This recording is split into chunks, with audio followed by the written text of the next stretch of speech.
Hello everyone. So I was thinking that we're getting tons of new sets as of late. I think we all know that. And with tons of new sets, we get plenty of new set reviews for new cards. But with these new sets, we also get new commander decks, and with those new commander decks, we get new commanders and new cards from them.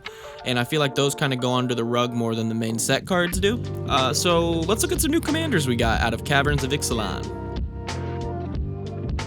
Up first, we've got the four main commanders at the helm of the actual precons themselves. Up first, Admiral Brass Unsinkable is a new Grixis pirate commander at the helm of the Ahoy Mateys precon deck. For 2, a blue, a black, and a red, you get a 3/3 human pirate that mills 4 cards when it enters. At the beginning of combat on your turn, you may return target pirate creature card from your graveyard to the battlefield with a finality counter on it. It has base power and toughness 4/4. It gains haste until end of turn. Finality counters are a new type of counter introduced in Caverns of Ixalan. Creatures with them get exiled when they die instead of being put in graveyard. So, seems like a pretty cool new mechanic. Also a great new pirate commander with recursion as well. Use reanimation and cards like sneak attack to sneak huge pirates into play. Bash face. Seems great. Clavileno, First of the Blessed, is next at the helm of the new Bloodright vampire deck. For 1, a white, and a black, you get a 2/2 vampire cleric. Whenever you attack, target attacking vampire that isn't a demon becomes a demon in addition to its other types. It gains when this creature dies, draw a card, and create a tapped 4/3 white and black vampire demon creature token with flying. This dude turns all your small aggressive vampires into even bigger threats if they are dealt with. Vampire Nighthawk is also a 4/3 demon with flying. That seems pretty scary. Definitely a solid vampire commander, especially if you don't have the $100 for Edgar. Ridiculous, by the way. Hakbal, the Surging Soul, is the new Simic commander at the helm of the Explorers of the Deep precon. For 2, a green, and a blue, you get a 3/3 Merfolk Scout with, at the beginning of combat on your turn, each Merfolk creature you control explores. Reveal the top card of your library, put that card into your hand if it's a land. Otherwise, put a 1/1 counter on the exploring creature, then put the card back or into your graveyard. Whenever Hakbal, the Surging Soul, attacks, you may put a land card from your hand into the battlefield. If you don't, draw a card. Not much to say about this one. It's a Merfolk commander. If the professor happens to be watching, he might like this one. But that's all I really got to say about it. And finally, for the precon opening acts, we've got Pantlaza, Sun Favored, at the helm of the Velociraptor deck, a 4/4 dinosaur. For 2, a red, a green, and a white. Whenever Pantlaza, Sun Favored, or another dinosaur enters the battlefield under your control, you may discover X, where X is the creature's toughness.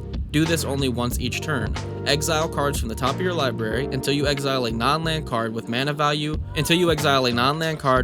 mana value or less. Cast it without paying its mana cost or put it into your hand. Put the rest on the bottom in any random order. Discover being a new, better form of Cascade, especially on every dino you play. This thing is super scary. It can also only trigger once a turn, but that's good because if it didn't, this game would be a Jurassic mess. Emphasis on the ass. Alright, now we got the 4 boring ones out of the way. Let's look at the brand new 7 that are inside these decks that are actually really exciting. Up first is the commander I am most excited about coming out of the precons, Carmen, Cruel Skymarcher. She is 3, a white, and a black for a 2/2 vampire soldier with flying. Whenever a player sacrifices a permanent, put a 1/1 counter on Carmen, and you gain 1 life. Whenever Carmen attacks, return up to 1 target permanent card with mana value less than or equal to Carmen's power from your graveyard to the battlefield.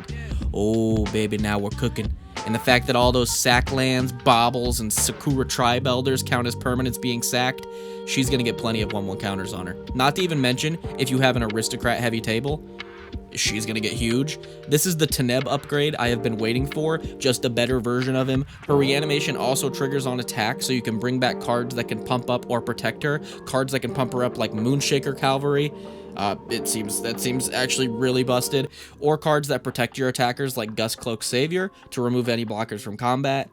Keep in mind she can return permanents as well, so cards like Promise of Bunrai become really fun, because you can just keep cycling them out of graveyard each turn, as well as sacking itself for another 1/1 counter on Carmen. Carmen is definitely a build I'm looking forward to, and you will see a deck tech on the channel at some point. Up next is a new Grixis Theft commander, and I don't think I've seen a commander lean this heavily just into straight being about stealing stuff. Don Andres the Renegade is 1, a blue, a black, and a red for a 4/3 vampire pirate, the 2 things that want to be stealing the most. Maybe if it was a vampire pirate goblin, maybe. Each creature you control but don't own gets +2/+2, has menace and death touch, and is a pirate in addition to its other types. We don't really care about the pirate part, but +2/+2 menace, death touch? Yeah, sure. Whenever you cast a non-creature spell you don't own, create 2 tapped treasure tokens. This deck is the most thieving deck I've ever seen, which makes sense for a vampire pirate, but or a vampirate, if you will. On top of giving a sizable buff and evasion to creatures you control but don't own, it also has crazy potential just to pop off. You get 2 treasures for each non-creature spell you play that you don't own. So if you're exiling stuff off top, that seems pretty insane. Let's say you're in Jaleva and you exile the top 4 off of someone's deck. Even if one of those is a Sign in Blood, you just got to draw cards for free because the 2 treasure tokens, replaced it. Even if one of them's a 2-drop mana rock, replaced. One of them's a 2-drop removal spell, replaced. And then next turn you can just use those treasures to play even bigger and better stuff off top. This is a very scary deck. This guy seems pushed. I'm gonna say it. Up next we got Wayta, Trainer Prodigy. Wayta is a very interesting Naya self-fighting build, red, green, and a white for a 1/5 human warrior with haste. Pay 2 and a green and tap her to have target creature you control fight another creature. This ability costs 2 less if you target 2 of your own creatures. Interesting. If a creature you control being dealt damage causes a triggered ability of a permanent you control to trigger, that ability triggers an additional time. So this card's super interesting. It's obviously trying to interact with the Enrage mechanic, make all those Polyraptors, but this interacts super cool with some more niche cards, like Arcbound turns any creature that fights into an explosive that pretty much wipes the board and hits everyone's face. Or something like Brash Taunter, so turns your fights into direct damage to the opponent. Or Broodhatch Nantuko to make a ton of tokens. This just seems really fun, and like you could go 100 different ways with it. Alright everyone, calm down. Everyone settle. We finally got there. It's time to talk about the Xolotl, alright? His name is Xolatoyac. Sure, the Smiling Flood. It's 4 and a green and a blue for a 6/6 Salamander Serpent. Whenever Xolatoyac, trying to get that one down. I can say Asmaranda, Marticadiced, and a Coldakar, but Xolatoyac's really giving me trouble. When it enters the battlefield or attacks, put a flood counter on target land. That land is an island in addition to its other types for as long as it has a flood counter on it. At the beginning of your end step, untap each permanent you control with a counter on it. This guy's super cool. Instead of just being the default Simic value engine commander, which is kind of what they print out every set, this thing turns lands into islands and then untaps all of our stuff with counters on them. Obviously, the 1/1 counters and stuff like Forgotten Ancient works great with this, but also creatures like Thada are great as they have Island Walk and they steal powerful artifacts from opponents with Island, which in this deck they're going to have islands, or Carpet of Flowers, which gives us mana for each island our opponents control. Yes. This thing also cares about any type of counter, so stuff like stun counters have no effect on us, which is kind of cool. This thing's sweet, but Simic commanders are always cool, so I kind of expected it. Next. Up next, we've got Tetzin Gnome Champion. For 1 blue, 1 red, and 1 white, you get a 2/2 legendary gnome. That's pretty exciting. Whenever Tetzin or another double-faced artifact enters the battlefield under your control, less exciting. Mill 3 cards. You may put an artifact card from among them into your hand. Craft with 6 artifacts. And to craft, you pay 4, exile this artifact, and the 6 artifacts you picked, and return this card transformed under your control. Once transformed, this card becomes the Golden Gear Colossus, a 6/6 gnome with Vigilance, Trample. Whenever the Golden Gear Colossus enters the battlefield or attacks, transform up to 1 other target double-faced artifact you control. Create 2 1/1 colorless gnome artifact creature tokens. This card is pretty straightforward for how much text there is. You're just going to be running double-faced artifact cards like Azor's Gateway or Elbrus the Binding Blade and cheating the game-winning backsides into play earlier than it should. With the backside, the Golden Gear Colossus transform trigger.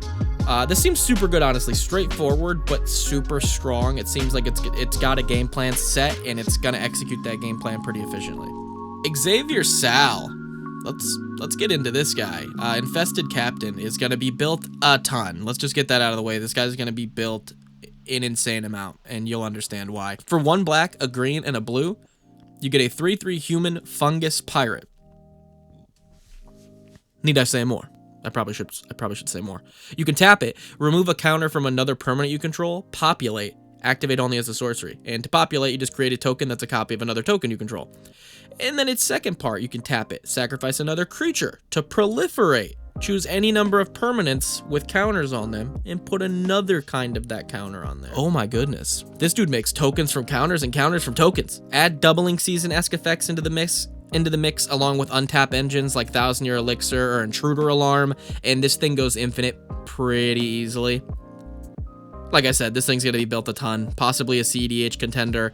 And finally, our last commander is the only monocolored commander. I know it's super weird. I don't know why, and it gets so much weirder.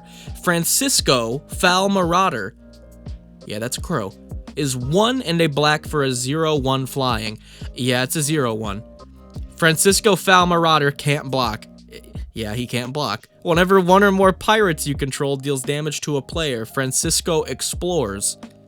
He's a pirate, exploring pirate crow.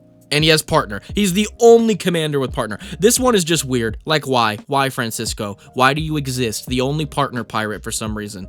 Bird?